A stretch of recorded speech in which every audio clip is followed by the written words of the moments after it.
Assalamualaikum warahmatullahi wabarakatuh. Salam sejahtera bagi kita semua. Shalom, Om Swastiastu, Namo Buddhaya, salam kebajikan. Saya Kadek Jaya, mahasiswa S1 Fakultas Hukum Universitas Kristen Indonesia. Dalam mata kuliah Hukum Agraria, saya izin menyampaikan suatu hal penting yang nantinya mudah-mudahan dapat bermanfaat bagi saya secara pribadi, bagi keluarga, maupun bagi setiap orang yang mungkin membutuhkan ketentuan-ketentuan yang ada dalam hukum agraria. Salah satu materi pokok yang ingin saya sampaikan adalah pembagian hak bersama dalam hukum agraria.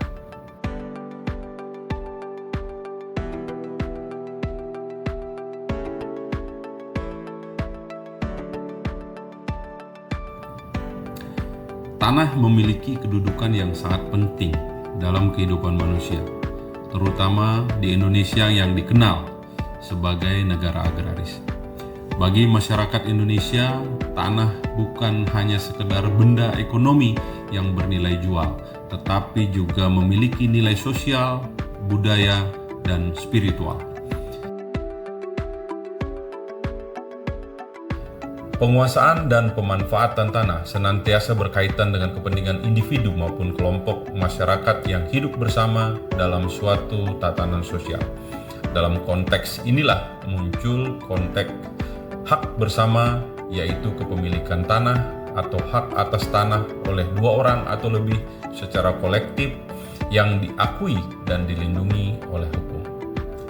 Seiring dengan berkembangnya kehidupan sosial dan ekonomi, situasi di mana suatu bidang tanah dimiliki bersama oleh beberapa orang menjadi hal yang lazim terjadi. Misalnya dalam perkawinan, suami dan istri memiliki harta bersama. Dalam warisan, ahli waris memiliki tanah peninggalan pewaris secara bersama, atau juga di dalam badan hukum, di mana beberapa pihak memiliki saham dan hak atas aset tanah secara bersama-sama. Namun pada praktiknya, penguasaan bersama atas tanah sering menimbulkan persoalan hukum, terutama ketika para pemegang hak ingin melakukan pembagian hak bersama untuk pemisahan bagian kepemilikannya. Pembagian hak bersama menjadi isu penting karena menyangkut aspek kepastian hukum, keadilan, dan efisiensi dalam pengelolaan tanah. Undang-Undang Nomor 5 Tahun 1960 tentang Peraturan Dasar Pokok-Pokok Agraria mengatur prinsip dasar mengenai hak atas tanah, termasuk pengakuan terhadap hak bersama. Undang-Undang Pokok Agraria berlandaskan pada asas kebersamaan dan asas kekeluargaan sebagaimana tercermin dalam pasal 33 ayat 3 Undang-Undang Dasar 1945 yang menyatakan bahwa bumi, air, dan kekayaan alam yang terkandung di dalamnya dikuasai oleh negara dan dipergunakan sebesar-besarnya untuk kemakmuran rakyat. Dengan asas ini, hukum agraria tidak hanya menekankan kepemilikan individual, tapi juga menghormati kepemilikan bersama dalam bingkai keadilan sosial. Permasalahan muncul ketika hak bersama harus dibagi, baik karena alasan ekonomi, hukum, maupun alasan sosial. Proses pembagian ini tidak hanya menyangkut kesepakatan para pihak, tetapi juga berkaitan dengan mekanisme administratif seperti pemisahan sertifikat, pengukuran ulang, hingga pencatatan dalam sistem pendaftaran tanah nasional. Ketidaktahuan masyarakat tentang prosedur hukum sering menimbulkan sengketa atau ketidakpastian hak.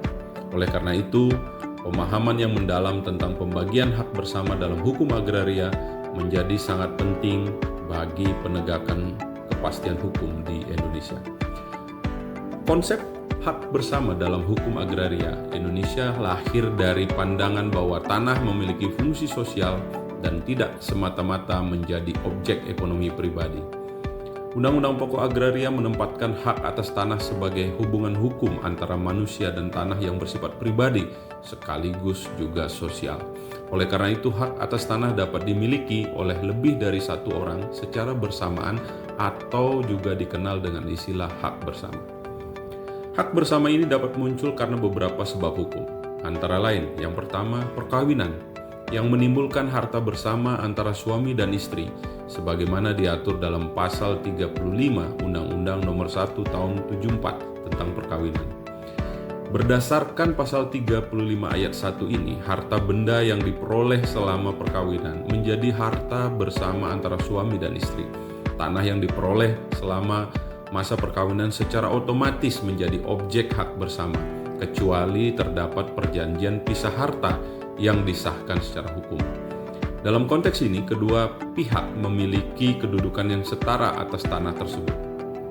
Jika terjadi perceraian, maka pembagian hak bersama harus dilakukan secara proporsional sebagaimana ditegaskan dalam putusan Mahkamah Agung nomor 2685 K/PDT/2005 yang menyatakan bahwa tanah yang diperoleh selama masa perkawinan adalah harta bersama yang harus dibagi secara adil. Yang kedua, warisan, di mana para ahli waris memperoleh hak atas harta peninggalan pewaris secara bersama sebelum dilakukan pembagian. Dalam hukum waris, hak bersama timbul ketika pewaris meninggal dunia dan harta peninggalan belum dibagi kepada para ahli waris. Sesuai kaidah hukum, semua ahli waris secara otomatis memiliki hak bersama terhadap seluruh peninggalan pewaris. Tanah yang diwariskan belum dapat dijual atau diagunkan tanpa persetujuan seluruh ahli waris.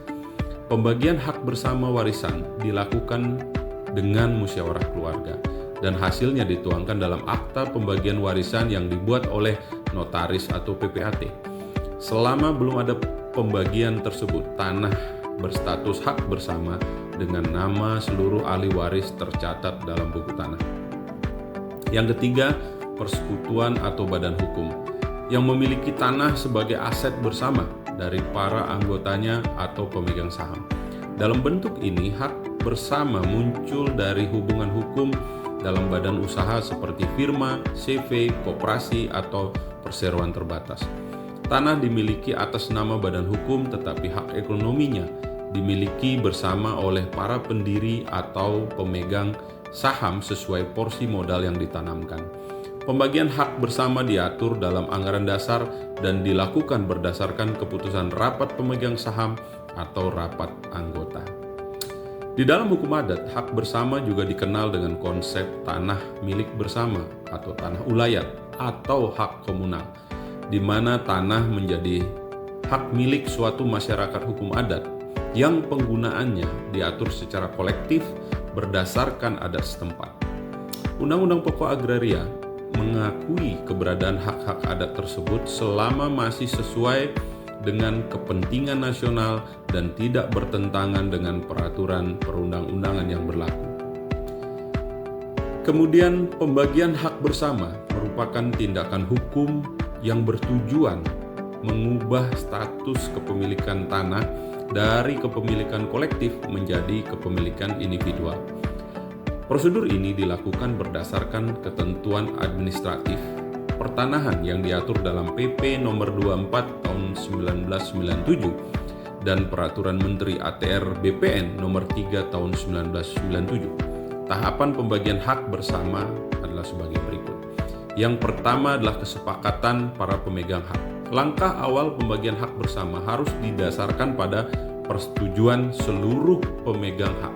Kesepakatan ini dituangkan dalam bentuk akta pembagian bersama yang dibuat oleh pejabat pembuat akta tanah.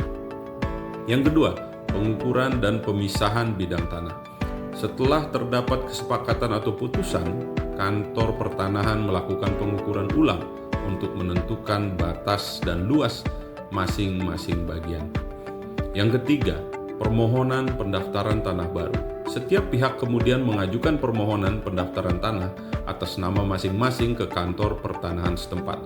Berdasarkan pasal 32 PP nomor 24 tahun 1997, pembagian hak bersama wajib didaftarkan untuk memperoleh sertifikat hak atas tanah. Yang keempat, penerbitan sertifikat baru. BPN menerbitkan sertifikat baru yang mencantumkan nama masing-masing pemegang hak sesuai hasil pembagian. Sertifikat lama yang berstatus hak bersama akan dinyatakan tidak berlaku dan disimpan sebagai arsip pertanahan. Yang kelima, pemberitahuan pajak dan balik nama. Langkah terakhir adalah pembaruan data objek pajak dan penyesuaian balik nama di instansi terkait.